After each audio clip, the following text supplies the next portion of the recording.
पुंडलीकवरदा हरी विठ्ठल श्री ज्ञानदेव तुकाराम ज्ञानेश्वर महाराज की जय।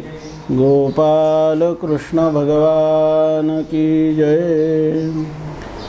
या कुंदेन्दु तुषार हार धवला या शुभ्रवस्त्रावृता या वीणावरदण्डमण्डितकरा या श्वेतपद्मासना या ब्रह्माच्युतशङ्करप्रभृतिभिर्देवैः सदा वन्दिता सा मां पातु सरस्वती भगवती निःशेषजाड्यापहा।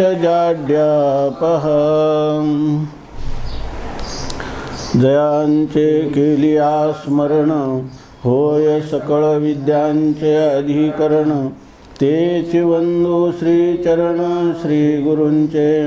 जयांचे निआठवे शब्दसृष्टी अंगवे सारस्वता घये जिव्हेशिये। वक्तृत्व गोडपणे अमृता ते पारुखे म्हणे रस होती वळमणे अक्षराशी। भावाचे अवतरण अवतरविती निजखूर्ण हातातडे संपूर्ण तत्वबोध। श्री गुरूंचे पाय जय हृदय वसो निठाय तै एवढे भाग्य होय उन्मेषाशी ते नमस्कारो न्याता।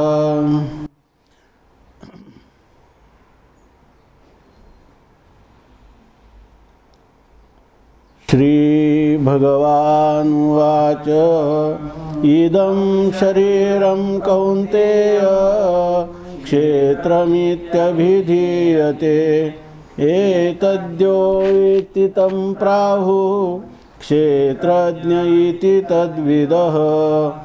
श्री भगवानुवाच इदं शरीरं कौन्तेय क्षेत्रमित्यभिधीयते एतद्यो वेत्ति तं प्राहुः क्षेत्रज्ञ इति तद्विदः।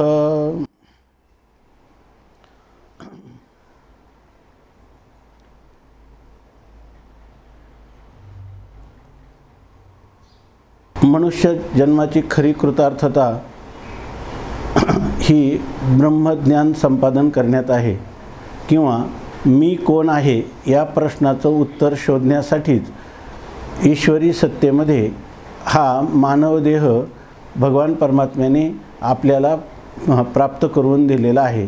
तेव्हा भगवान संत सम्राट ज्ञानोबरायांच्या असीम अनुकंपेनं ह्या मी कोण आहे या प्रश्नाच्या उत्तराच्या शोधात मुमुक्षू रूपाने आपल्याला परमात्म्याने या ठिकाणी 13व्या अध्यायाचा सुयोग प्राप्त करून दिलेला आहे की जो अध्याय ब्रह्मविद्येचं निरूपण करतो।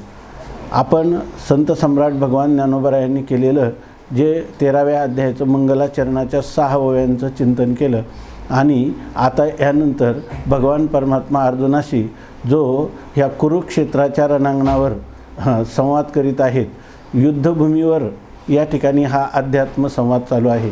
खरं जर पाहिलं तर हे जे अध्यात्माचे धडे गिरवलेले ऋषीमुनींनी आहेत ते कुठंतरी घनदाट जंगलामध्ये गिरीकपारीमध्ये एकांतवासात राहून त्या ठिकाणी परमात्म्याची आळवणी करून त्यांच्या ठिकाणी हे जे काही मंत्रद्रष्टे ऋषी आहेत त्यांना ह्या वेदातील मंत्र समोर आलेले आहेत।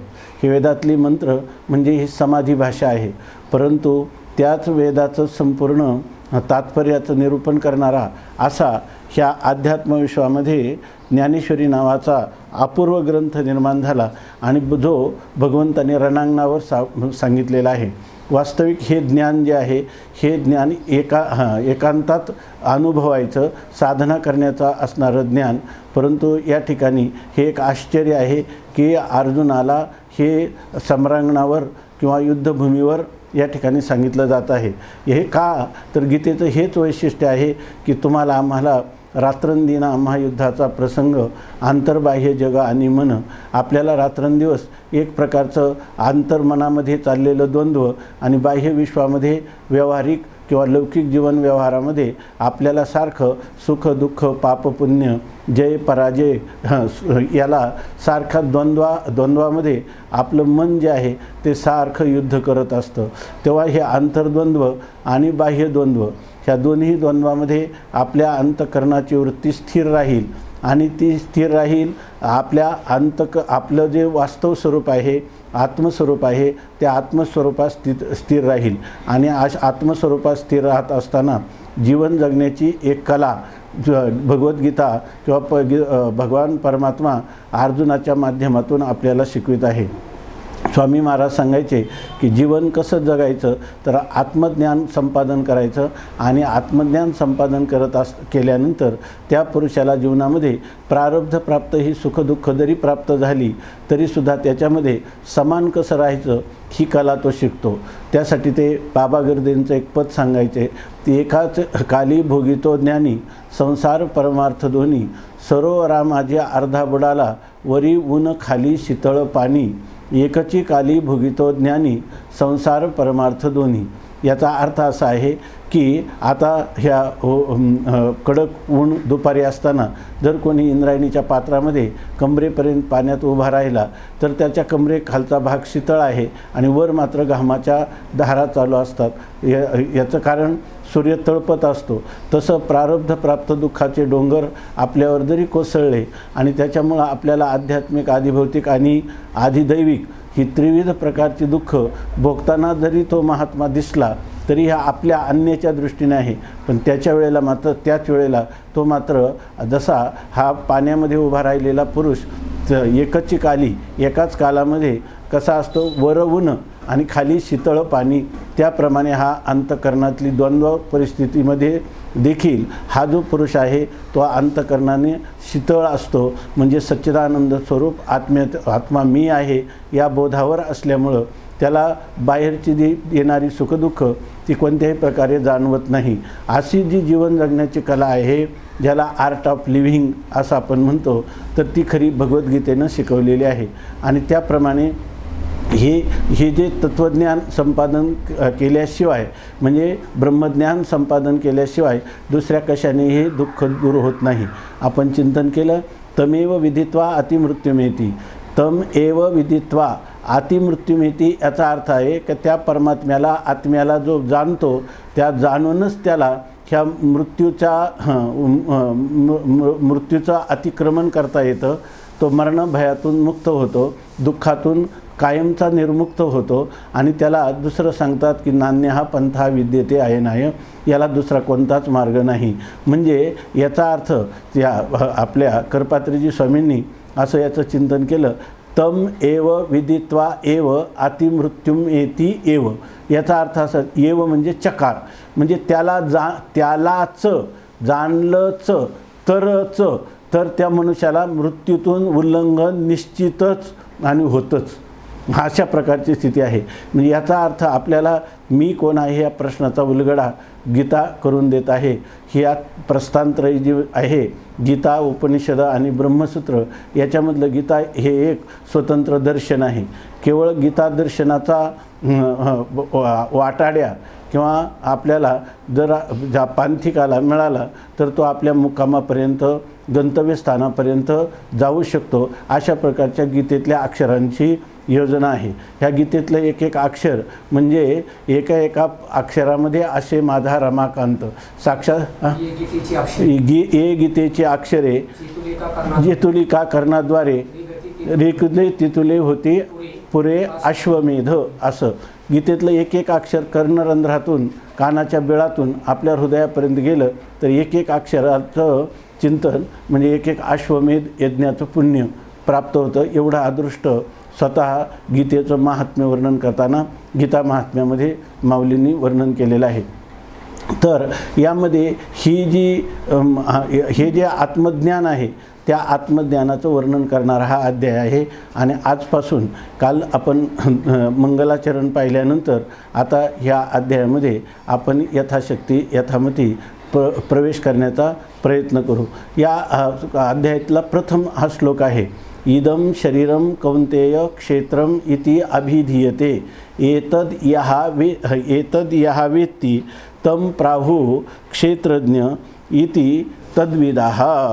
तर याचा अर्थ असा आहे, आता बोलायला सुरुवात कोणी केली, कालच आपण पाहिलं की जो पितामहाचा पिता लक्ष्मीचा भरता आईसे म्हणे, हा जो विषय आपण श्रवण करतो अध्यात्मातला, तर अध्यात्म तत्त्वज्ञानामध्ये दोन गोष्टी आहेत। एक जो वक्ता सांगतो तो कधी काही विषय हे वक्त्याच्या प्राधान्याने असतात, वक्तृ प्राधान्याने असतात, आणि काही जे विषय आहे ते विषय प्राधान्याने असतात। काही निरूपण करण्याची पद्धती दोन आहे।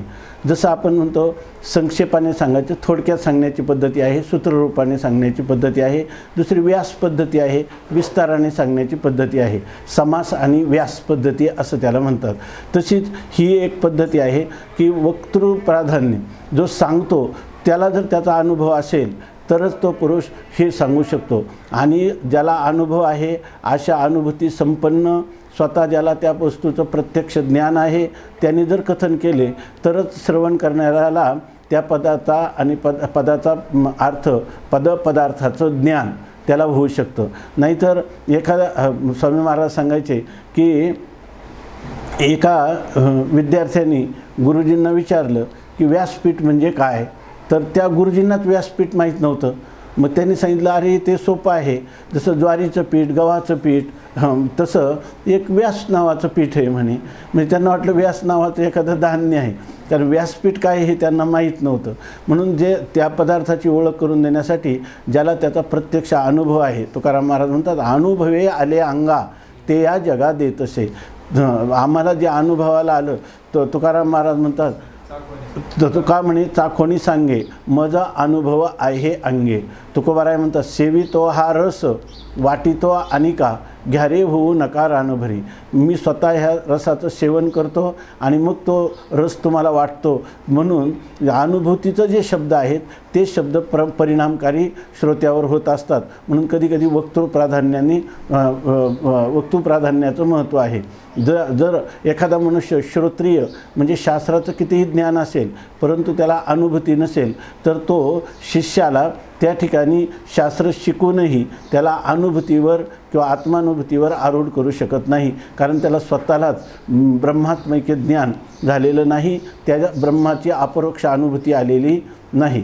आता या ठिकाणी सांगणारं वक्तृ प्राधान्य झालं, आणि विषय प्राधान्य, जसं आपल्याला एखादा पोस्टमन असतो आणि तो येऊन सांगतो की आपल्याला तार येते, तार देतो आपल्या हातामध्ये, त्याच्यात असतं तुम्हाला मुलगा झाला तर आपण लगेच पेढे वाटायला लागतो, किंवा तुमचे वडील मरण पावले तर आपण लगेच पुढच्या तयारीला लागतो। वास्तविक त्या ठिकाणी तो पोस्टमन आहे। हा निरोप कोणी सांगितला ह्याला महत्त्व नाही, निरोप काय आहे हे महत्त्वाचं आहे। तुकाराम महाराज सांगतात तसं, तुका म्हणे मज धाडिले निरोपा मार्ग हा सोपा सुखरूप। या ठिकाणी त्या काही विषयांचं प्राधान्य असतं, तो विषय आपल्याला कळला मग ते सांगणारा कोण आहे याचं काही महत्त्व नाही। तसं ह्या अध्यात्मामध्ये वक्तृ प्राधान्यालाही किंमत आहे, विषय प्राधान्यालाही किंमत आहे। आणि इथं सांगणाऱ्या वक्तृ प्राधान्याविषयी सांगतात, पितामहाचा पिता लक्ष्मीचा भरता ऐसे म्हणे। संपूर्ण जगज्जननी असणारी लक्ष्मी, सर्व ऐश्वर्यवती असणारी लक्ष्मी, तिचा हा काय भरता आहे, स्वामी आहे। आणि पुन्हा तो जे ब्रह्मदेव, संपूर्ण ह्या विश्वाच्या उत्पत्तीची अधिष्ठात्री देवता, तिचा जन्म देखील ज्याच्या नाभी कमलापासून झालेला आहे, अशा प्रकारचं असणारं जे ईश्वर तत्व आहे तेच कृष्ण परमात्म्याच्या रूपाने या ठिकाणी ह्या रणांगणावर अर्जुनाला हे तत्त्वज्ञानाचा उपदेश करीत आहेत।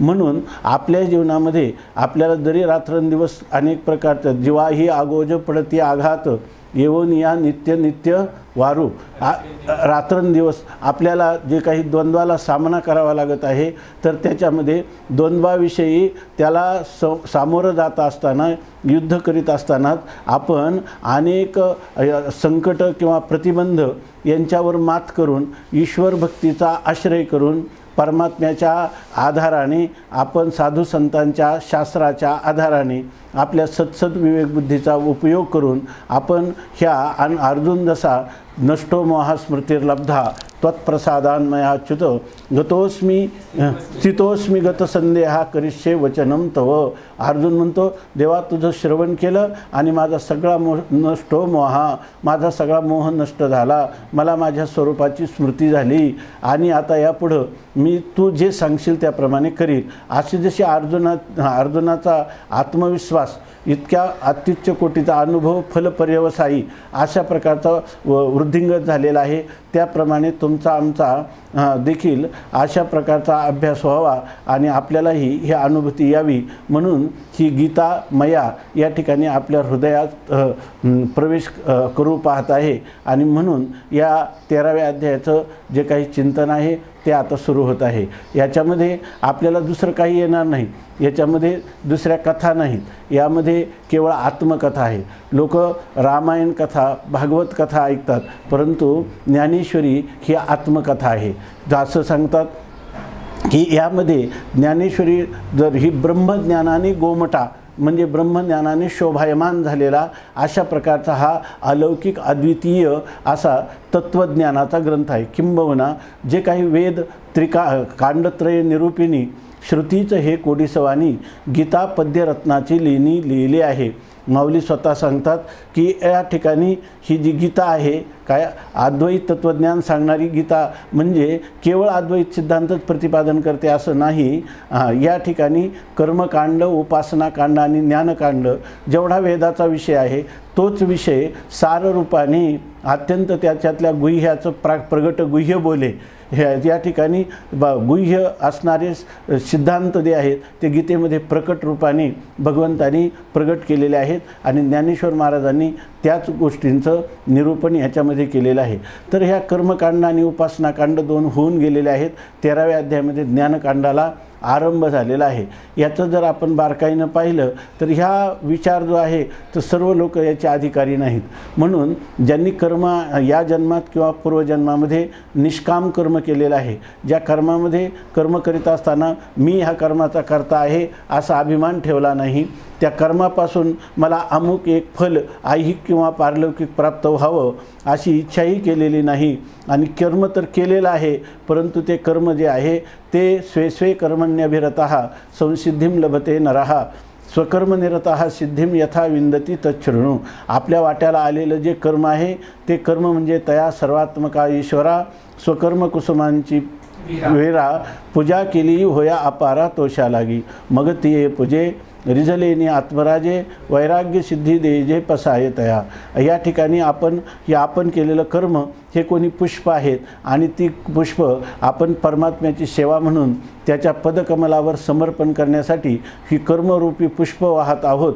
अशा भावनेने ज्यांनी या जन्मात किंवा अनंत जन्मामध्ये निष्काम कर्म केला असेल आणि त्या परमात्म्याला समर्पण केलं असेल किंवा ज्याने ह्या जगताचा, ज्याने ह्या संपूर्ण विश्वाचं उत्पत्ती स्थिती आणि संहार करणारा जो परमात्मा आहे त्या परमात्म्याची शरणागती ज्याने केलेली आहे, रात्रंदिवस ज्याचं हे मुखी नाम हृदय हेची परमार्थ साधनं मुखी नाम हृदयी ध्यान, ज्याने परमात्म्याच्या नामाचा उच्चार मुखाने करतो आणि हृदयामध्ये परमात्म्याच्या सगुण साकार स्वरूपाचं चिंतन करतो किंवा त्याच्या लीलेचं, भगवंताच्या नामाचं, लीलांचं, स्वरूपाचं जो वर्णन करतो, तर अशा पुरुषाला ही कडलेली जी निष्काम उपासना आहे त्या उपासनेचं तो कोणतंही फल इच्छित नाही. केवळ भगवत प्रेमाने ओथंबलेलं अंतकरणाने तो जितके श्वासोश्वास आपल्याला परमात्म्याने दिलेले आहेत ते परमात्म्याच्या सेवेत खर्च करतो. असा जो पुरुष आहे निष्काम कर्म आणि उपासना केलेला तोच खऱ्या अर्थाने ह्या ज्ञानाचा किंवा ह्या 13व्या अध्यायाचा अधिकारी होतो. त्याच्या असा जो पुरुष आहे तो अनेक लक्षणांनी संपन्न असावा. म्हणून ह्या ज्ञानकांडाचा आरंभ ह्या 13व्या अध्यायाच्या प्रथम श्लोकापासून झाला असं ज्ञानोबाराय मानत नाहीत. तर 12व्या अध्यायाचा 12वा श्लोक जो आहे कोणता, अद्वेष्टा सर्व 13वा श्लोक, अद्वेष्टा सर्वभूतानां मैत्रः करुण एवच. हे पुढचे जे 8 श्लोक आहे, येतु धर्म्यामृतमिदं यथोक्तम पर्युपासते, ह्या 8 श्लोकामध्ये जे काही चिंतन सांगितलेलं आहे, जी लक्षणं सांगितलेली आहे ती ह्या निष्काम कर्म आणि उपासनेच्या द्वारा ज्या पुरुषाला प्राप्त झालेली आहेत तोच ह्या तत्त्वज्ञानाचा अधिकारी आहे. इतरांना हे तत्त्वज्ञान बुद्धीच्या माध्यमातून जरी काही त्याचा उमग झाला तरी तो त्यांना अनुभवाला येणार नाही. कारण हे जे फल आहे, मोक्ष फल आहे, ह्या फलासाठी अधिकारी पाहिजे. कारण वेदांत सिद्धांतामध्ये अधिकारी आणि फल यांचा संबंध आहे. म्हणून अधिकारी होऊन जर याचं श्रवण केलं तर त्या ठिकाणी हा फलीभूत होत असतो. म्हणून त्याची पूर्वभूमिका म्हणून आद्वेष्टा सर्वभूतानां सांगितल्यानंतर हा जो पुरुष आहे ह्या ज्ञानाचं श्रवण कोण करू शकतो तर त्याच्याविषयी माऊली सांगतात की ज्याला अंतकरणामध्ये कधी प्राणीमात्रांविषयी द्वेष वाटत नाही, अद्वेष्टा सर्वभूतानां.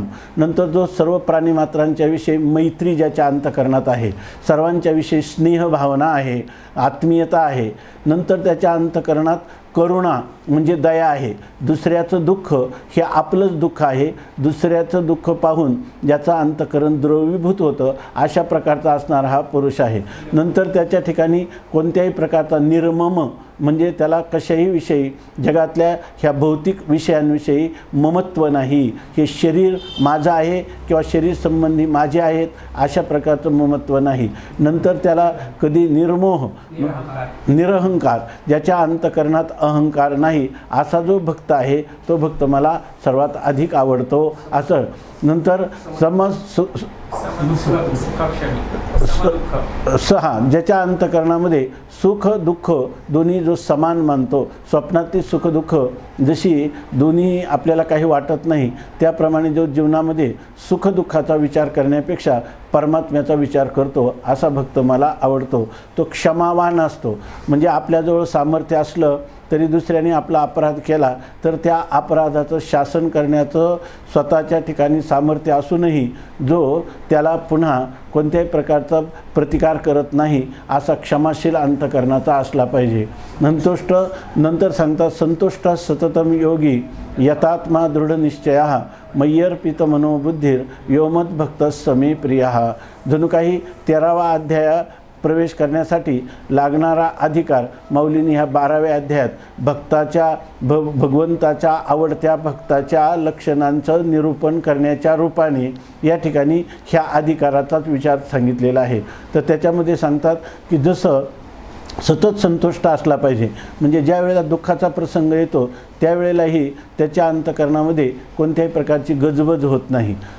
थेंबे निंदा मोटके ऐके तरी कपाळ धरोनी ठाके, थेंबेनी विरे वारेनी शोखे चिखलू जैसा अशा प्रकारची त्याच्या अंतकरणाची स्थिती होत नाही. तो सुखदुःख समान सकळ जीवांचा कृपाळ, ज्ञानाचा उद्बोध भक्ती प्रेमाचा कल्लोळ, धन्य जगी तोची एका हरिरंगिनाचे, रामकृष्ण वासुदेव सदा स्मरेवाचे अशा प्रकारचा भगवत भजनाचा रंग किंवा रसाचा आस्वादन ज्यांनी केलेलं जीवनामध्ये आहे आणि त्याचा अंतकरण अत्यंत शुद्ध पवित्र पावन असं झालेलं आहे. तर असा जो पुरुष आहे तो ह्याचा अधिकारी आहे. संतुष्ट हा सततम योगी म्हणजे ज्याचा अंतकरण युजुर योगे समाधव, ज्याचा अंतकरण नेहमी परमात्म स्वरूपाशी जडलेलं असतं. नाही धावा घेतं मन इंद्रियांचे समाधान. त्याला एकच सारखा वेध लागलेला आहे, तो परमात्म स्वरूपाचा लागलेला आहे.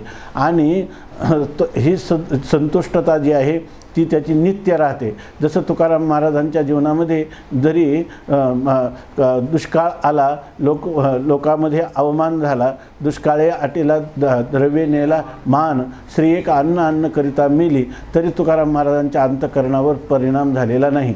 तुकाराम महाराज म्हणतात की अशा प्रकारचं बरं झालं, उलट बरे झाले देवा निघाले दिवाळे, बरी या दुष्काळे पीडा केली. अशा प्रकारचं परिस्थिती कितीही प्रतिकूल असली तरीसुद्धा ते आपल्या स्वरूपापासून किंवा भगवंताच्या भक्तिप्रेमापासून कधीही विलग होत नाही. अशा प्रकारची स्थिती त्यांची वर्णन केलेली आहे.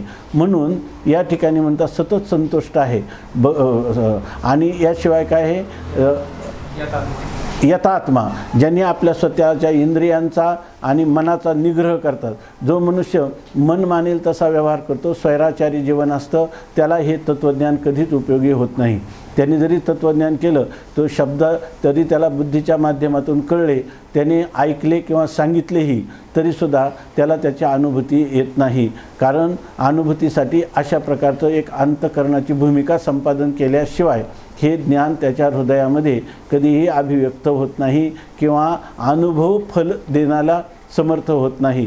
म्हणून सांगतात त्याच्या ठिकाणी यथात्मा असला पाहिजे आणि हे करण्यासाठी त्याच्या ठिकाणी दृढ निश्चय असला पाहिजे की मी कार्यम वा साधयामी देहम वा पातयामी, माझं शरीर पडलं तरी चालेल परंतु मी या ठिकाणी परमात्म्याची उराउरी भेट घेतल्याशिवाय ह्या जीवनामध्ये कधीही माघार घेणार नाही. काय होईल ते होवो या शेवटी, लाभ आणि तुटी देव जाणे.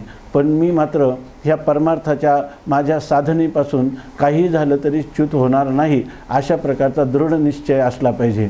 आणि हे करत असताना आपलं शरीर मन बुद्धी हे दुसरं कुठेही न अर्पण करता मय्यर्पित मनोबुद्धी, जे मनाचे संकल्प विकल्प आहेत ते परमात्म्याविषयी आहेत. संकल्प तो नाही दुजा, परमात्म्या वाचून दुसरा कोणताही संकल्प नाही. आणि बुद्धीचा निश्चय जो आहे तो बुद्धीचा निश्चय पूर्ण परब्रह्मी, त्याचं वर्णनच केलेलं आहे की हा जो पुरुष आहे तर ह्या पुरुषाचं जे काही चित्त आहे ते चित्तही परमात्म्याचं चिंतन करतं. अहंकार अहम जो आहे तोही परमात्म्याचं, मी परमात्मरूप आहे किंवा मी परमात्म्याचा दास आहे अशा प्रकारचं चिंतन ज्याचं अंतःकरण करत असतं. त्याची बुद्धी पण त्याने आणि तशा प्रकारचा बुद्धीचा निश्चय झालेला असतो. म्हणून त्याने बुद्धी आणि मन मला अर्पण केलेलं आहे म्हणून तो माझा भक्त मला सर्वात प्रिय आहे. त्याच्यानंतरच्या श्लोकात सांगतात यस्मान्नो द्विजते लोको लोकांनो द्विजते च यः हर्षामर्ष भयोद्वेगैर मुक्तो यस सचमे प्रियः. तर माणसाचं जीवन कसं असलं पाहिजे हे अध्यात्मज्ञान होईल तेव्हा होईल.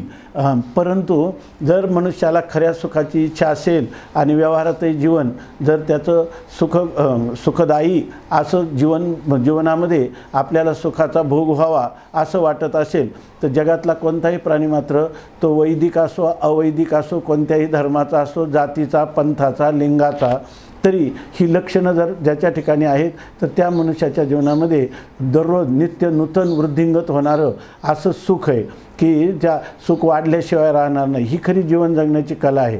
ज्ञान तर आहेच आहे त्याला असं स्थिती झाल्यावर, परंतु त्याला व्यवहारात सुद्धा अनेक त्याला शाश्वत अशा प्रकारचा आनंदाकडे त्याची वाटचाल होत राहते. म्हणून त्याचं तत्त्व कोणतं आहे तर मनुष्याच्या जीवनामध्ये कोणत्याही प्रकाराने ज्याच्यापासून लोकांना त्रास होऊ नये. यस्मान्नो द्विजते लोकाः आणि लोकांनो द्विजते च यः, लोकांना त्रास द्यायचा नाही हे आपल्या हातात आहे पण लोकांनी आपल्याला त्रास देऊ नये हे आपल्या हातात नाही. पण ही पण एक कला आहे. लोकांनी कितीही त्रास दिला तरीसुद्धा आपल्या अंतःकरणावर त्याची कोणतीही छटा प्रतिकूल छटा उमटता कामा नये. माऊलींनी त्यासाठी उदाहरण दिलं, तेवी उन्मत्ते जगे जयाशी खंती न लगे जयाचेनी अंगे न शिने लोकू. या ठिकाणी जरी उन्मत्त होऊन जगाने किती त्रास दिला तरी त्याला काही दुःख वाटत नाही. जसं त्या समुद्रामध्ये मोठमोठ्या घनगर्जना करीत मोठमोठ्या लाट्या उसळतात परंतु त्याच्यामध्ये असणारे जे मासे कासव त्यांना त्याच्यापासून भीती नाही. त्याप्रमाणे ह्या जगाने कितीही त्रास दिलं तरीसुद्धा तो आपल्या भगवत भक्तीमध्ये इतका रमलेला असतो. आणि जसे ताटीच्या अभंगात सांगतात, ताटी उघडा ज्ञानेश्वरा जगदरी या ठिकाणी विश्वरागे झाले वन्नी संती सुखे व्हावे पाणी. जगामध्ये त्या जर लोक अग्नीसारखं त्यांनी रूप काकराळ विकराळ धारण केलं तरी आपण जलाचं स्वरूप धारण करावं. अग्नी जसा जलाला विझवतो तसं आपलं जल जसं अग्नीला विझवतं त्याप्रमाणे आज लोकांचं कितीही जरी दिलेलं दुःख आहे ते दुःख आपल्याला पचवता आलं पाहिजे. म्हणून सांगतात की यस्मान्नो द्विजते लोको लोकांनो द्विजते च यः हर्षामर्ष भयोद्वेगै. आपल्याला हर्ष क्रोध भय किंवा उद्वेग खिन्नता जरी प्राप्त होण्याचे प्रसंग निर्माण झाला तरी त्याच्यापासून जो उद्विग्न होत नाही. त्याच्यानंतर पुढचं लक्षण सांगतात, अनपेक्षा शुचिर्दक्ष उदासीनो गतव्यथा सर्वारंभ परित्यागी योमद भक्त समे प्रिया. हा भक्त कसा असतो तर अनपेक्ष सगळ्यात महत्त्वाचं लक्षण भक्ताचं असेल तर भक्ताने देवापासून, लोकांपासून, कोणापासूनही कोणत्याही भौतिक सुखाची अपेक्षा करू नये. या ठिकाणी तो निरपेक्षा मुनीम शांतम असं भागवतामध्ये म्हटलेलं आहे. तसं इथं हा अनपेक्ष असला पाहिजे. स्वामी महाराज सांगायचे की निरपेक्षता हे साधूचं नाक आहे. जसं एखाद्या मनुष्याचं जर नाक कापलं तर त्याचं कितीही शरीर गोरव पानं असेल, सगळे अवयव सुबद्ध रचनाबद्ध असतील तरीसुद्धा तो चांगला दिसत नाही.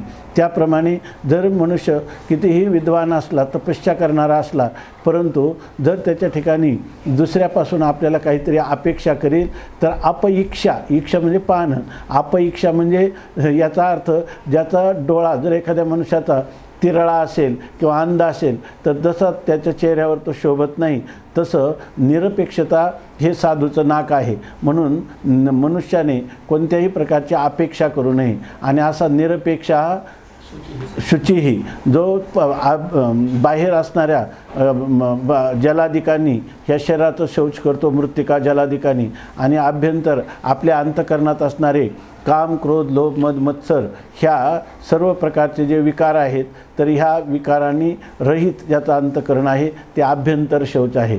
तेव्हा ह्याच्या ठिकाणी आभ्यंतरही शौच पाहिजे आणि बाह्यही शौच पाहिजे. म्हणून म्हणतात की शुचीही. नंतर तो दक्ष असला पाहिजे. दक्ष असला पाहिजे म्हणजे अत्यंत तत्पर असला पाहिजे. दक्ष असणं म्हणजे अप्रमादी असणं, कोणत्याही प्रकारची असावधानता नसणं, गहाळपणा नसणं. याच्यासाठी अत्यंत तत्परासाठी स्वामी महाराज सांगायचे, जर एखाद्या माणसाला सांगितलं त्याच्या डोक्यावर टांगती तलवार ठेवली, टांगून ठेवली आणि त्याला सांगितलं तू सारखं तलवारीच्या टोकाकडं पाहायचं, जर तुझे डोळे मिटले, पापणी मिटली तर लगेच आम्ही वरून तलवार सोडणार. तो मनुष्य जसा सावध असतो तसा आपल्या जीवनामध्ये ह्या अध्यात्माची वाटचाल करत असताना निषिद्ध कर्म, निषिद्ध भावना आणि निषिद्ध विचार यांचा आपल्याला स्पर्श होऊ नये याच्यासाठी आणि शास्त्राने सांगितलेले जे विचार आहेत त्याचं तंतोतंत पालन करण्यासाठी या ठिकाणी जीवाचं रान करून त्याच्या ठिकाणी जो तत्पर राहतो दक्ष, त्याला म्हणतात दक्ष. आणि पुन्हा उदासीनः, उदासीन शब्दाचा अर्थ न कंचित पक्षम समाश्रयते, म्हणजे कोणत्याही एका पक्षाचा आश्रय करत नाही. म्हणजे याचा खरा अर्थ असा आहे की अखंडानंद स्वामी म्हणतात उदासीन ऊर्ध्व आसीन. सर्वात उत्त म्हणजे ऊर्ध्वम, ऊर्ध्वम. तर ऊर्ध्व म्हणजे कोण आहे? परमात्मा सगळ्यांचं मूळ आहे. तर उदासीन, आसीन म्हणजे बसलेला, म्हणजे उद आसीन म्हणजे परमात्मा स्वरूपाच्या ठिकाणी ज्याची अंतःकरण वृत्तीची नित्यस्थिती झालेली आहे असा हा उदासीन असला पाहिजे. आणि त्याच्यामध्ये दुसरा अर्थ कोणतं पक्ष म्हणजे कधी सुखाचा पक्ष, कधी दुःखाचा पक्ष असा कोणताही विचार न करणारा किंवा हा माझा, हा परका अशा प्रकारचा कोणत्याही पक्षाचा आश्रय न करणारा, ज्याच्या ठिकाणी आपपर भाव विवर्जित झालेला आहे असा जो पुरुष आहे उदासीनः गतव्यथा. आणि ज्याच्या जीवनामध्ये जरी प्रारब्ध प्राप्त केवढे दुःखाचे डोंगर झाले तरी त्यांनी सांगितलं की मेरूपासून थोरे देह दुःखाचे नि डोंगरे दाटे जो पडी भरे चित्त न दाटे. भगवंताच्या चिंतनात तो इतका रमलेला आहे की त्याच्यावर कोणत्याही प्रकारची सुखाचे किंवा दुःखाचे कोणतेही प्रसंग तो सुखाने हुरळून जात नाही आणि दुःखाने गांजला जात नाही. अशा प्रकारचं आपल्या संप्रदायाच्या इतिहासामध्ये या जेव्हा जगद्गुरू तुकाराम महाराजांचं आत्ताच आपण पाहिलं की दुष्काळी वातावरण आहे, पत्नी कर्कश आहे, लोकांमध्ये तुकावेळा अविचार करी बडबड फार अशी चर्चा चालू आहे, तरीसुद्धा तुकाराम महाराजांना विचारलं कसं चाललं तर तुकाराम महाराज म्हणतात काय पांडुरंगाची कृपा की बरे झाले देवा निघाले दिवाळे. त्याचा उपयोग तुकाराम महाराजांनी दुःखाप्रसंगात काय केला तर अनुतापे तुझे राहिले चिंतन झाला हा वमन संसार. हा संसारामध्ये माझं मन रमत नाही, सगळी प्रतिकूलता आहे, त्यामुळं मला वांतवत हा संसार वाटू लागला. तेच नाथ महाराजांना तुकोबारायांच्या पूर्वी नाथ महाराजांचा अवतार झाला. त्यांना विचारलं कसं आहे तर त्यांची पत्नी आपल्याला माहीत आहे की गिरिजाताई, आणि त्या गिरिजाताई इतक्या साध्वी पतिव्रता स्त्री नाथ महाराजांना लाभल्या होत्या की नाथ महाराजांनी नित्य चिंतनात राहावं म्हणून संसाराचा संपूर्ण गाडा सांभाळत होत्या. आणि एकदा नाथ महाराजांच्या घरी अतिथी आले रात्रीचं आणि पाऊस बाहेर येत होता, सर्व सरपण ओलं झालेलं होतं आणि त्यांनी सांगितलं आम्हाला भूक लागली. नाथ महाराजांनी सांगितलं गिरिजाताई व्यवस्था करा. त्यांनी सांगितलं करते तर सरपण नाही. मग त्यांनी काय केलं की त्यावेळेला तो जे काही त्यांचा झोपण्याचा जो पलंग होता, तो पलंग आपल्याला माहिती आहे नाथ महाराज एक प्रकारचे ऐश्वर्यवान संत होते, परंतु त्यांनी तो पलंग चंदनाचा पलंग तोडला आणि तो चुलीमध्ये घातला, स्वयंपाक केला. म्हणजे पत्नी कितीतरी अनुकूल नाथ महाराजांची होती. पांडुरंगाच्या पुढं नाथ महाराज म्हणतात की देवा, तो अशा प्रकारची साध्वी पत्नी मला दिली की जी संसाराचा भार वाहते आणि मी रामायण भागवत सांगायला, पोथी सांगायला कायम मंदिरामध्ये मला पूर्णपणे वेळ मिळतो आणि ही सर्व तुझी कृपा आहे. नरसिंह मेहता रात्रीच आम्ही वाचलं, नरसिंह मेहतांचे अभंग, त्यांचं पद आहे ना प्रसिद्ध, काय वैष्णव जनतो तेने कहे जो पीड पराई जाणे रे.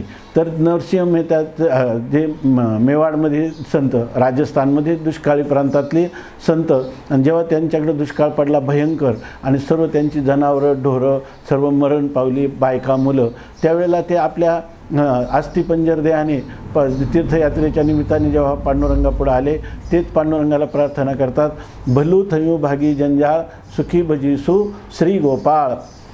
देवा चांगलं झालं, ही जी मुलं बाळं पत्नी गुरंढोरं ही सगळी गेल्यामुळं मी फक्त देह या उपाधीनच असल्यामुळं आता मी तुझं भजन करण्याला मोकळा झालो. म्हणजे याचाच अर्थ काय आहे की यामध्ये काय दक्ष काय चाललं आपलं गतव्यथा. तर आपल्याला कोणत्याही प्रकारची व्यथा वाटू नये. सुखाने किंवा दुःखाने त्याचा विचार करण्यापेक्षा वस्तुस्थितीने दिलेले क्षण आहेत ते दक्ष तत्परतेनं आणि गतव्यथा असं होऊन आपण परमात्मा स्वरूपाच्या ठिकाणी जर या ठिकाणी आपल्या अंतःकरणवृत्ती दक्षतेनं तत्परतेनं स्थिर करण्याचा प्रयत्न करणं, त्याला म्हणतात गतव्यथा. सर्वारंभ परित्यागी. सर्वारंभ म्हणजे इतर जी कर्म, आरंभ म्हणजे आरभ्यते येथे आरंभानाम कर्माणी. तर अशा प्रकारचे असणारी जी सगळी कर्म आहे ज्यांनी विधीपूर्वक ह्या सर्व कर्माचा परित्याग केलेला आहे असा पुरुष. नंतर काय सांगतात, यो न हृष्यती न द्वेष्टी न शोचती न कांक्षती शुभाशुभ परित्यागी ओमद भक्ता समे भक्तिमान्य समे प्रिया.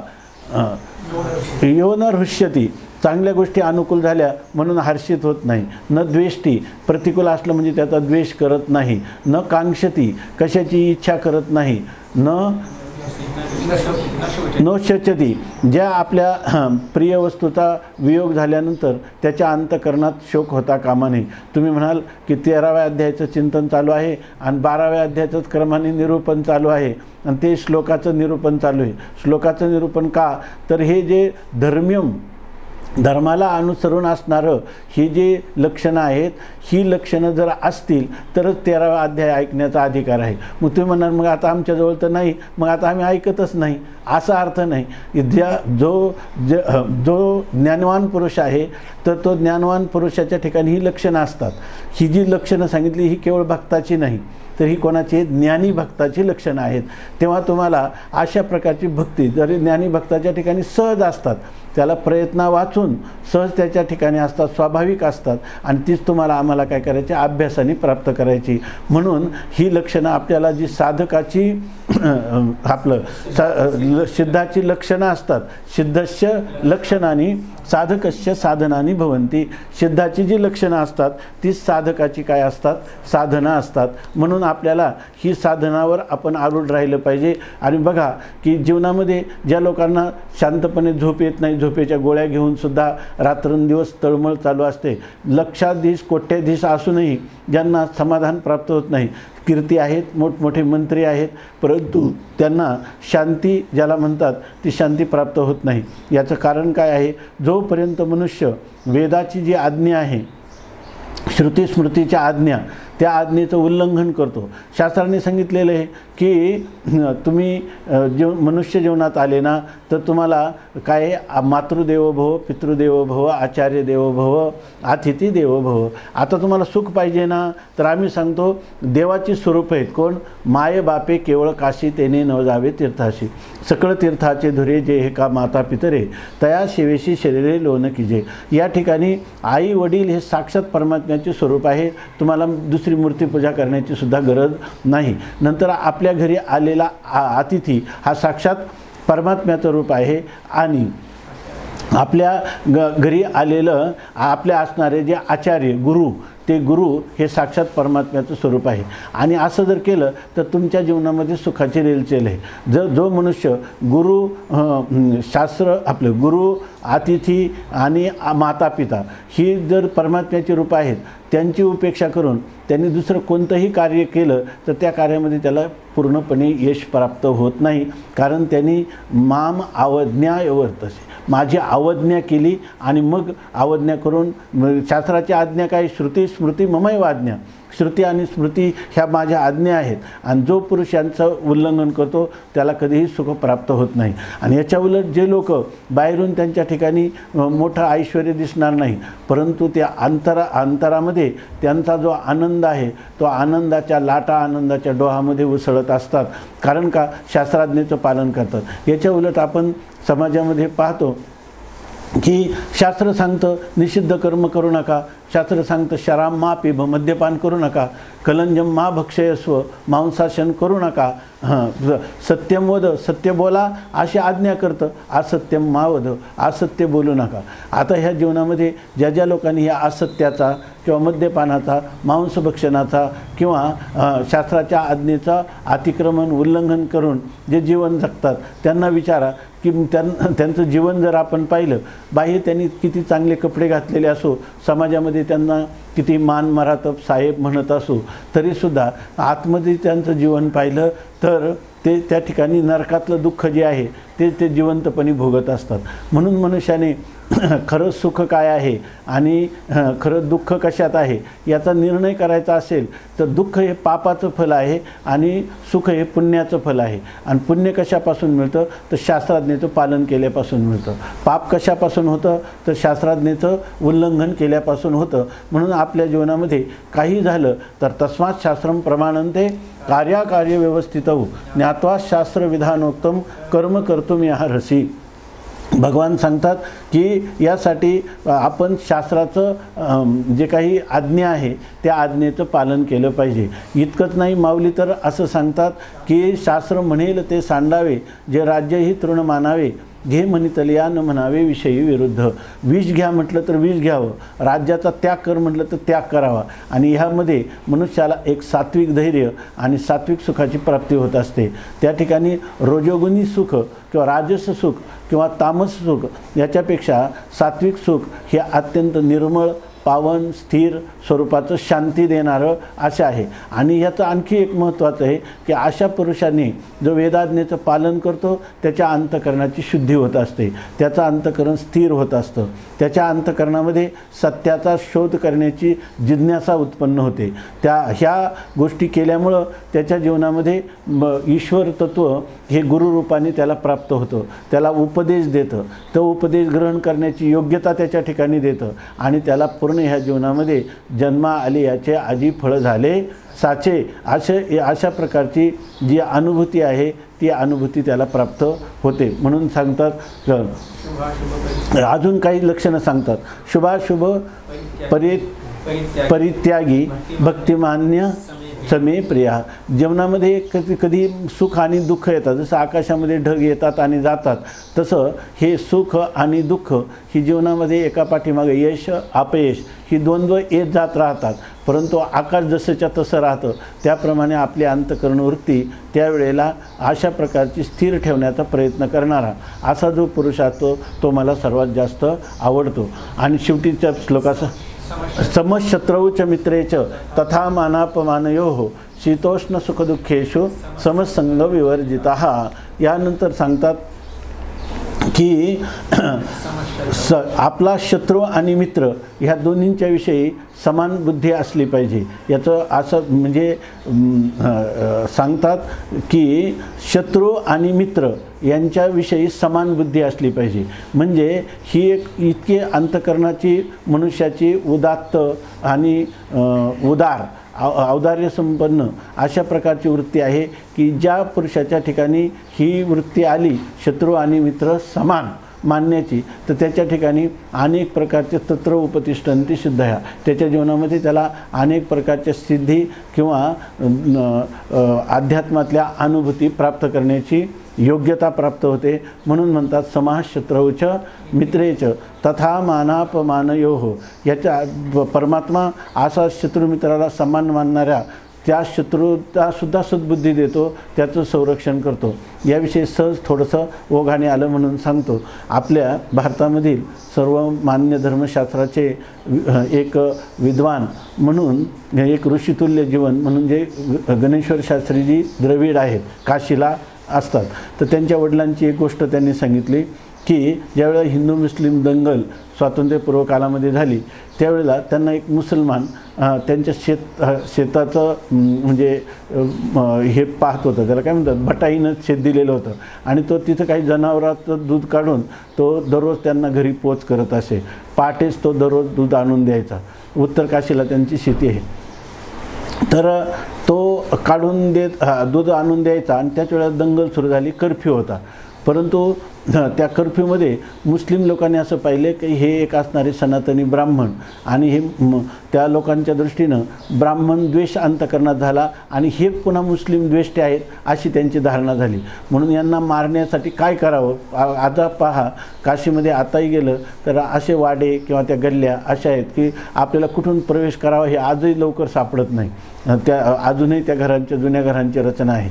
तर त्यामध्ये त्यांनी त्या मुस्लिम जो त्यांना दररोज दूध नेत होता, जो त्यांचा पिढ्यानपिढ्या त्यांच्या शेतीची बटाईनं करत होता, बटाईनं शेती करत होता, त्याला सांगितलं की तू काहीतरी हत्यार घेऊन जा, दुधाच्या निमित्ताने वर जाऊन त्यांचा शिरच्छेद कर. आणि तो वर त्यांनी ते ठरवलं सर्व जमातीचं ऐकून आणि त्याने कमरेला तलवार घालून तो बरोबर त्यांच्या पहाटे 4 वाजता गेला आणि ते 3 वाजता उठत असत आणि ते बाहेर बसले होते आणि बाहेर बसून ते काही संध्यावंदन काही करत होते. तर तितक्यामध्ये तो वर आला आणि तो एकदम ते बसल्याबरोबर त्यांनी कमरेची तलवार उपसली आणि आता त्यांना मारणार. तितक्यात वीज चमकली आणि वीज चमकल्यावर तो त्यांचा चेहरा त्यांना स्पष्ट दिसला आणि त्याला ते म्हणले, अरे काय त्याचं नाव होतं ते मोहम्मद, तू हे काय करतोस असं त्याला आवेशात म्हटले. आणि एवढं म्हटल्याबरोबर त्याच्या हातातली तलवार गळून पडली आणि त्यांनी सांगितलं की मी असं असं करायला प्रवृत्त झालो होतो. हे सामर्थ्य कशाचं आहे. आईंचा प्रतिष्ठायाम तत्सन्निधौ वैरत्यागः, त्या योगसूत्रामध्ये सांगितलेले. जर एखाद्या माणसाच्या जीवनात अहिंसा प्राप्त झाली तर त्याच्याजवळ असणारे जे काही दुसरे प्राणी असतात, परस्पर विरोध ज्यांचा आहे, तर त्यांच्याजवळ गेलं ना तर त्या ठिकाणी वैराची भावनाच निघून जाते.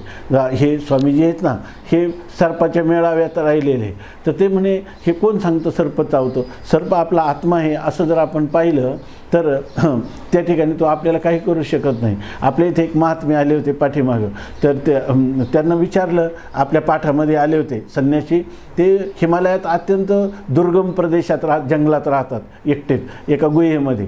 तर त्यांना विचारलं तुम्हाला तिथं कोणते कोणते प्राणी, ते म्हणजे जास्त करून अस्वल आहे, कधीतरी वाघ येतो, तिकडचे ते वाघ पण वेगळे केस वगैरे असणार, ते बिबटे प्रकारचे, हत्ती कधी कधी असतात. मग त्याची भीती नाही का तुम्हाला वाटत. ते म्हणे भीती काय वाटते, जसे ते प्राणी फिरतातच हा एक प्राणी आहे म्हणे, तिथं भ्यायचं काय, ते जगतात ना तसं आपण जगायचं. म्हणजे याचा अर्थ ज्यांच्या ठिकाणी ही अहिंसा, सत्य, आस्थेय, ब्रह्मचर्य, अपरिग्रह हे शरीराश्रम हे इत्यादी जे काही लक्षणं आहेत ती जर स्थिर स्वरूपात आली की त्याच्या ठिकाणी अलौकिक अशा प्रकारचं सामर्थ्य येतं. त्यात मुंगूस आणि सापसुद्धा एकमेकाच्या गळ्यात गळा घालून खेळत असल्याचे आश्रमामध्ये काही महापुरुषांची उदाहरणं सांगितली जातात. अशा प्रकारचं ही स्थिती आहे. म्हणून सांगतात की समशत्रौ च मित्रे च तथा मानापमानयोः. आणि लोक सगळं जीवन आहे ना मान आणि अपमान याचाच विचार करण्यात घालवतात आणि त्यांनी पर आत्महत्येपर्यंत जातात झालेले अपमान, आणि पुन्हा प्रमाण देतात संभावितस्य चाकीर्तिर्मरणाधातिरिच्यते. परंतु अध्यात्माच्या दृष्टीनं किंवा भक्तिशास्त्रामध्ये हे मान आणि अपमान तुकाराम महाराज सांगतात, मान अपमान गोवे अवघे गुंडोनी ठेवावे किंवा मानापमानयोस्तुल्य स्तुल्य मित्रारी पक्षयो हो. अशा प्रकारचं हे जीवन आहे. साधू जीवनाचं वर्णन याच्यासाठी करतात की काही समाः शत्रौ च मित्रे च तथा मानापमानयोः शीतोष्ण सुखदुःखेषु समसंग विवर्जिता. या ठिकाणी कोणत्याही प्रकारचं संग म्हणजे आसक्ती, ज्याला कोणत्याही प्रकारची आसक्ती नाही, म्हणजे हा पदार्थ मला असलाच पाहिजे, अनुकूल पदार्थ, आणि प्रतिकूल पदार्थ माझ्यापासून निवृत्त झालाच पाहिजे, अशा प्रकारचा आग्रह ज्याचा सुटलेला आहे, असा जो पुरुष आहे तो पुरुष. तुल्य निंदा स्तुतिर्मौनी संतुष्ट येन केनचित. आणि त्याने निंदा केली किंवा स्तुती केली तर त्याच्याबद्दल त्याला काही वाटत नाही. परवाच अखंडानंद स्वामींचं एक चिंतन वाचलं की त्यांनी सांगितलं, जर लोक निंदा करत असतील तर चांगलीच गोष्ट आहे. हे शरीराविषयी निंदा करतात, हे शरीरसुद्धा रस रक्त मांस मेद अस्थि मज्जा मूत्र यांचा कोथळा आहे आणि तो मलाही निंदनीय आहे, त्यामुळं मला त्याच्याविषयी काही वाटत नाही. आणि लोक पुन्हा काय करतात की जितकी निंदा करतात तितकं माझं पाप जे आहे तर ते पाप ते घेतात. कारण निंदा करणारा जो पुरुष आहे तो त्या येती निंदकापाशी आशेषही पापे. त्यामुळं मला तो माझं आत्तापर्यंत निंदकासारखा सखा कोणीच नाही. आपले भास्कर महाराज निंदक आमुचा सखा, आमुची वस्त्रे धुतो फुका, आपले भास्कर महाराज सांगत असतील. ती तो एक सुभाषित आहे. त्यांनी सांगितलं की आत्तापर्यंत की आपला जर शत्रू असला तर आपली आई आपलं सगळे मल वगैरे काढते लहान बाळाचे, परंतु करत असताना ती हाताने पाण्याने धुवून काढते, नंतर आपले हात पण धुते. पण जिभेने काढणारं कोणी आहे का? एक गाई नावाचा प्राणी का जो तो वत्साला जन्म दिल्यानंतर जिभेने त्याचा जार बाजूला करतो. तसं हे इतके चांगले, हे गायीपेक्षाही काय आहे अधिक असो खळायसे फार आम्हा तयाचे उपकार. आम्हाला त्यांचे उपकार आहे. करी पातकाची धुनी मोल न घेता साबणी. साबणा वाचून या ठिकाणी आमचं पातकं ते धुवून टाकत असतात. तर त्यासाठी सांगितलं की ते जिभेने निंदा करतात, म्हणजे जिभेने आपली पातकं काढतात. मग इतका प्रेम कोणाचा असू शकेल? अशा प्रकारचं निंदा आणि द्वेष यांच्यामध्ये, मान आणि अपमान यांच्यामध्ये ज्याची समान वृत्ती असते. आणि याशिवाय सांगतात काय, तुल्य निंदा स्तुतिर्मौनी आणि संतुष्टो येन केनचित. आणि जे काही आपल्याला ज्या वेळेला जसं उपलब्ध होईल त्यांनी संतुष्ट राहणं, की मला हे अमुकच असलं पाहिजे, अमुक नको, अशा प्रकारचा आग्रह. तर आपण चिंतन करा की आपलं चिंतन चाललेलं आहे क्षेत्रज्ञ योग. आणि आता आपण हे जी लक्षणाचं चिंतन करतो, जरी हा 13व्या अध्यायाचं आपल्याला आपल्या बुद्धीवर चिंतन आरूढ झालं नाही, परंतु त्यासाठी लागणारा जो अधिकार आहे की जो 12व्या अध्यायामध्ये वर्णन केला, हे केलं तर हे कोणाचे, हा भक्तियोगो नाम द्वादशोध्याय. भगवंताची भक्ती करणाऱ्याला ही लक्षणं प्राप्त होतात आणि ही लक्षणं प्राप्त झालेला पुरुषच ज्ञानाचा अधिकारी होऊ शकतो. म्हणून जर हे केलं आणि व्यवहारामध्ये जर आपलं असं झालं, कोणत्याही धर्माचा मनुष्य असू द्या, कोणत्याही जातीचा असू द्या, पण ह्या लक्षणांनी संपन्न असेल. आपल्या संतांचं महत्त्व आज युगानुयुग चालू आहे, याचं कारण काय आहे? संत ह्या लक्षणांनी संपन्न होते. अशा लक्षणांनी त्यांचा आदर्श घेऊन जर आपण या ठिकाणी ह्या लक्षणांनी संपन्न असलं, तर ह्या सगळ्या गोष्टी अनुभवात येण्यासारख्या आहेत. असं काही नाही काही घेतलं ना अनुभव, दगडावरची रेघ जशी असते तसं हे सिद्धांत आकाट्य शास्त्राचे सिद्धांत आहेत. भगवंताच्या मुखातून स्वमुखे आपण बोले सांगेतो श्रीविष्णू आणि श्रीगीता हा प्रश्न अर्जुनेशी भावधरोनी या वाची ज्ञानेश्वरी कृपा करी हरी तयावरी. आणि स्वतः मुखाने वेदात तरी सांगितलेलं भगवंताच्या निश्वासातून आलेले आहे, परंतु इथे काय सांगतात, हा वेदार्थ सागरू जया निद्रिताचा गुरु तो प्रत्यक्ष सर्वेश्वरू स्वये अनुवादला. स्वतः भगवंतानी मुखातून हे बोललेलं शास्त्र आहे. भगवान झोपलेले असताना शेषशय्येवर किंवा क्षीरसागरामध्ये त्यांच्या निश्वासातून हे वेद निर्माण झाले. भगवंताचं घोरणं म्हणजे वेद आहे. म्हणून ही गीतेला श्री संत गुलाबराव महाराज काय म्हणतात, ही जागृत श्रुती आहे. म्हणजे जागेपणाने मनुष्य बोलणं आणि बरळणं याच्यात फरक आहे. वेद हे भगवंताचं बरळणं आहे, परंतु याच्या ठिकाणी ही गीता ही भगवंतानी खास दक्षतेने अर्जुनाला सांगितलेली आहे. म्हणून या गीतेतलं हे जे चिंतनाने युक्त पुरुष असेल, येतो धर्म्यामृतमिदम, यथोक्तम पर्युपासते श्रद्धाना मत्परमा भक्तास्तेतीव मे प्रियाः. तर भगवान याच्या अगोदर सांगतात की हे धर्म्यामृत आहे, म्हणजे धर्माला अनुसरणारं हे अमृत स्वरूप अशा प्रकारचं जी ही लक्षणं आहेत, ही लक्षणं तुम्हाला जी सांगितली, तर ते म्हणतात धर्म्यामृतमिदम यथोक्तम पर्युपासते. मी ज्याप्रमाणे सांगितलं असं परितः उपासते. ही लक्षणं जी आपल्या अंतःकरणात जवळीक करतील, म्हणजे ही लक्षणं जी आपल्या अंगात बाणवतील, तर ते काय आहेत? श्रद्धाना मतपरमा, जे अत्यंत श्रद्धावान आहेत आणि ज्यांचं जीवनातले सगळे प्रयत्न कशासाठी आहे, तर त्यांना धन नको, कीर्ती नको, मान नको. मतपरमा, मीच परम ज्यांचं आहे, मीच सर्व श्रेष्ठ, ज्यांच्या जीवनामध्ये सर्वश्रेष्ठ ज्यांनी मला मानलेलं आहे, म्हणजे माझ्या प्राप्तीसाठी ही साधनं करतात, तर ते मला सर्वात अधिक आवडतात असं वर्णन केलं. आणि नंतर मग 13व्या अध्यायात सर्वात काय होते? श्री भगवानुवाच. आणि अशा लक्षणांनी संपन्न झाल्यावर अर्जुनाला प्रश्न विचारायची गरज नाही. एवं सततयुक्त आहे 12व्या अध्यायात प्रश्न विचारला. 13व्या अध्यायात अर्जुनाला प्रश्नच विचारायची गरज पडली नाही. कारण का? अर्जुन असा अधिकाराचा झाला की भगवान स्वतःच काय होतात? त्याच्याकडे येतात आणि त्याला आपणची देव होय गुरु. त्याच्या जीवनामध्ये त्याचं खरं आध्यात्मिक उत्थान होण्यासाठी त्याला प्रश्न न विचारता माझ्या अर्जुनाचं कसं कल्याण होईल यासाठी भगवान या श्लोकामध्ये बोलतात की काय? इदम शरीरम कौंतेय, श्री भगवानुवाच, इदम शरीरम कौंतेय क्षेत्रमित्यभिधीयते एतद्यो वेत्ति तं प्राहु क्षेत्रज्ञमिति तद्विदाः. असा हा श्लोक आहे. या श्लोकाचं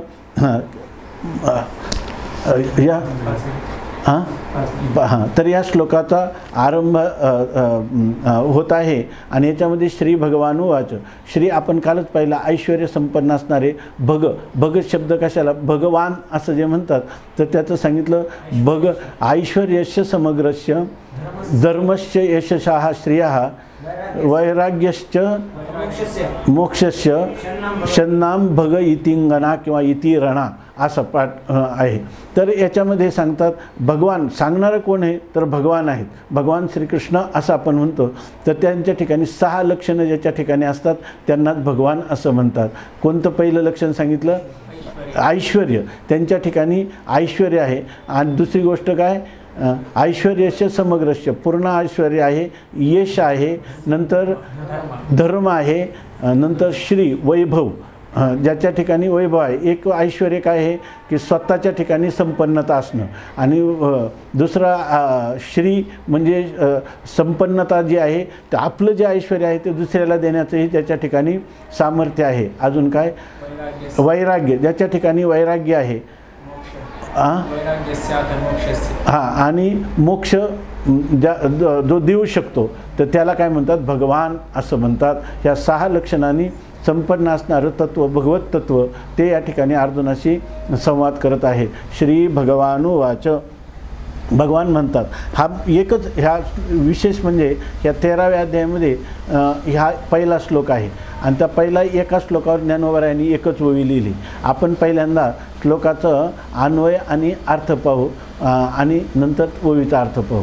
यामध्ये सांगतात इदम शरीरम कौंतेय, हे कौंतेय, इदम शरीरम क्षेत्रम इति अभिधीयते याः एतद्वेत्ति तम तद्विदाः तम क्षेत्रज्ञः इति प्राहु. बरोबर ना? अन्वय.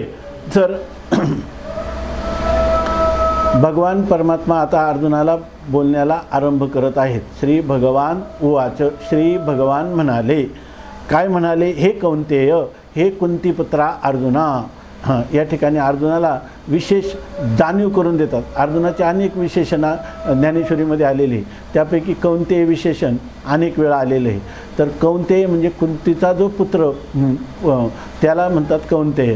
कुंतीपुत्र अर्जुना, याचा अर्थ तुझा मातृवंश हा इतका पवित्र आहे की त्या मातृवंशामध्ये कुंतीसारखी महान साध्वी पतिव्रता तुला मातेच्या स्वरूपात लाभलेली आहे. हे तू अत्यंत भाग्यवान आहे. दुसरी गोष्ट अशी आहे की माझ्या वडिलांची मिराशिगा देवा, तुझी चरण सेवा पांडुरंगा. त्या कुंती माता जीवनामध्ये कितीतरी प्रतिकूलता सहन केली, परंतु पाहते पांडव अखंड वनवासी परित्या देवाशी आठविती. या ठिकाणी कितीही प्रसंग आले तरी तिनं भगवंताची भक्ती सोडलेली नाही. तिचा तू पुत्र आहेस म्हणून तुझ्या जीवनामध्ये कितीही प्रतिकूलता आली तरी तुला आपल्या सन्मार्गापासून च्युत होता कामा नये. त्याचं वर्णन भागवतामध्ये प्रसंग आलेला आहे. कुंतीचा एक प्रसंग आला की महाभारत युद्ध जिंकल्यानंतर जेव्हा हस्तिनापूरला युधिष्ठिरांचा राज्याभिषेक झाला तेव्हा भगवान 6 महिने थांबले आणि नंतर जेव्हा भगवान जायला निघाले तेव्हा भगवंताला पुन्हा परतीला त्यांच्याबरोबर वाटं लावण्यासाठी सगळे हस्तिनापूरचा समाज पांडवासहित कुंती माता द्रौपदी सर्व आले आणि त्यावेळेला उत्तराचा प्रसंगही त्याच वेळेला उत्तरेचा प्रसंग घडलेला आहे. तर त्या भगवंता जेव्हा रथामध्ये आरूढ झाले आणि भगवंताकडे पाहिलं तेव्हा हिच्या कुंती मातेच्या नेत्रात अश्रू येताना दिसले. भगवान रथातून खाली उतरले. आत्या तुला काय झालं, तुला काय पाहिजे ते सांग, तुला कोणतं दुःख आहे, तू काय मागशील त्याची पूर्तता होईल असं भगवंतांनी सांगितलं. तेव्हा त्यांनी सांगितलं मला काहीच नको आहे, फक्त माझं एवढंच म्हणणं आहे की ती कुंती मातेचा एक श्लोक आहे विपदा संतुना शाश्वत तत्र तत्र जगद्गुरो भवतो दर्शनम यत् स्यात् अपुनर्भव दर्शनम. कुंती माता सांगते की देवा मला असं कर की विपदा संतु न शाश्वत आम्हाला वारंवार खूप संकट येऊ दे आणि संकट येऊ दे असं आजपर्यंत जगात कोणत्या स्त्रीनं मागितलं आहे का? संकट येऊ दे असं मागणारी स्त्री आहे का? स्त्री हृदय मुळातच स्वाभाविक थोडंसं अधिक मायेच्या प्रभावाने युक्त असतं, त्यामुळे ते माईकच मागतं. परंतु अशा प्रकारचं कोणी मागितलं नाही. संकट दे. आई मुलाला सर्वात पहिलं काय शिकवते, देवाकडे देते तेव्हा देवा मला सुखाचं ठेव, सुखाचं ठेव ही शिकवणारी आई. पण कुंती माता अशी नाही, देवा आम्हाला अधिक दुःख दे असं ती मागते. का बरं देव म्हणतात, का बरं तू मागते दुःख? तर भवतः दर्शनम यत् स्यात् की आम्हाला जेव्हा संकट येतं तेव्हा आम्ही काय करतो, तुझा धावा करतो, तुझं स्मरण करतो आणि तुझं स्मरण झाल्यावर काय होतं, पुनर्भव दर्शनम, ज्याला तुझं दर्शन झालं त्याला मोक्षप्राप्ती होते. म्हणून आम्हाला संकट येऊ दे. अशा कुंती मातेचा तू पुत्र आहेस असं भगवान या ठिकाणी सांगतात. जे साधक संजीवनी म्हणून ज्ञानेश्वरीची टीका आहे रामसुखदासजी महाराजांची, त्यांनी अत्यंत सोप्या भाषेत हे अनेक भाव त्या गीतेमध्ये दिलेले आहेत. तर त्याच्यामध्ये सांगतात हे कौंतेया हे अर्जुना, म्हणजे मी कुंती मातेचा पुत्र आहे याचा तुला विसर पडता कामा नये. म्हणून मनुष्याने काय तुकाराम महाराज तुका म्हणे अस्सल जाती क्षेपक अभंग आहे, जातीसाठी खाती माती असं क्षेपक अभंग आहे. परंतु या ठिकाणी आपली जी मातृपरंपरा पितृपरंपरा ही कोणत्या प्रकारचं आलेली आहे त्याचं आपण काही जरी झालं तरी त्याचंच पालन केलं पाहिजे. याच्यात तुका म्हणे तेथे होतो मी दुबळा आले कपाळा थोडे बहु. जरी मला फार पालन करता आलं नाही तर माझ्या वडिलांची जी मिरासी आहे तर त्याचं मी पालन करण्याचा प्रयत्न करतो. अजून त्याप्रमाणे तुझी चरणसेवा पांडुरंगा उपवास पारणी राखीला दारवंटा केला भोगवटा आम्हा लागी अशा प्रकारे सांगतात.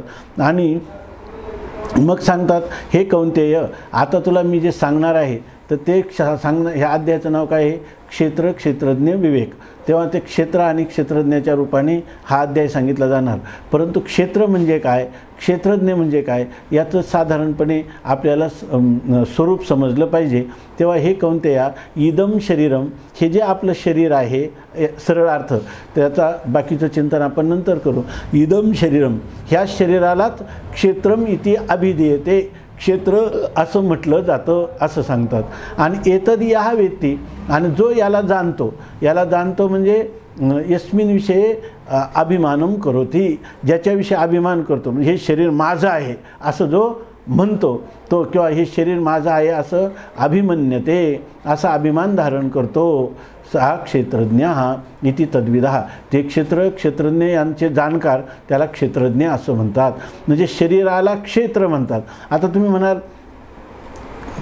शरीर वेळ संपला तुम्ही म्हणाल की ह्या शरीराला क्षेत्र का म्हणतात, तर ते क्षेत्र म्हणजे शेत असा अर्थ आहे. याच्या ठिकाणी क्षेत्र म्हणजे शेत असा अर्थ आहे. तर ह्या शरीराला शेत का म्हणतात, तर ते सांगतात खरं याचं क्षेत्र ह्या शब्दाचा अर्थ असा आहे. क्षेत्र शब्द आहे क्षतात त्रायते इति क्षेत्र. क्षत शब्दाचा अर्थ आहे की आपल्याला झालेलं व्रण, आपल्याला झालेली जखम, आघात, जे त्याला म्हणतात क्षत.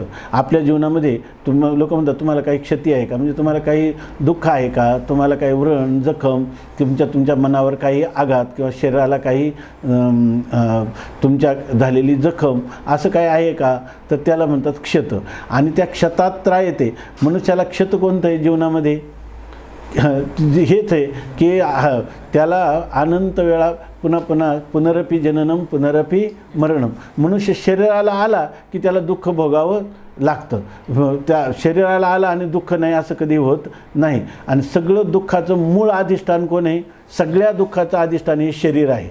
शरीर दुःखाचे कोठार, शरीर रोगाचे भांडार, शरीर दुर्गंधीची थार, नाही अपवित्र शरीरा ऐसे एरवी तरी सहजे, सुख दुःख तईची सेविजे, दये देह जळी होईजे मासोळी जेवे. पाण्यात जसा मासा जातो तसं देहरूपी जलाला मी म्हणलं आणि मग त्याची मासोळी झालं की त्या ठिकाणी मासा, जसं त्या देहजळामध्ये माशाला त्या ठिकाणी कोणी शिकारी येतात त्याला शिकार करतात, त्याप्रमाणे त्याला दुःख भोगावं लागतं किंवा कधी सुखही भोगतो, स्वच्छंद विहार करतो. तेव्हा तसं ह्या देहामध्ये आलं की सुखदुःखाचा भोग हा अपरिहार्य आहे. आणि हे सुखदुःखाचा भोग हे त्याला होणारी जखम आहे, त्याला जन्ममरणाचं दुःख आहे.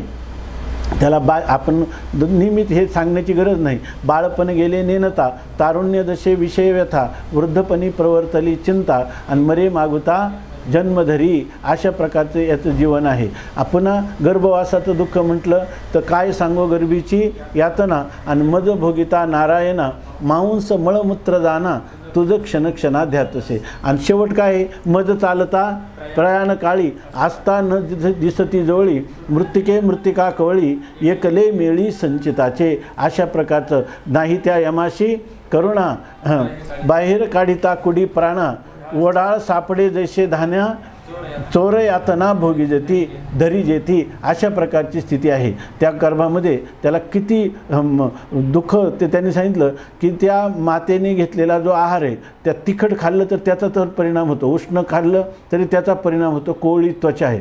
म्हणून एक गर्भोपनिषद नावाचं उपनिषद वेदामध्ये आहे, तर त्याच्यामध्ये वर्णन केले. आता सध्याच्या ह्या आधुनिक कालामध्ये विज्ञानाने जे सोनोग्राफी करतो आपण आणि त्या गर्भाची स्थिती पाहतो, ते वर्णन वेदातल्या द्रष्ट्या ऋषींनी आपल्या स्वतंत्र प्रज्ञेनं त्या ठिकाणी केलेलं आहे.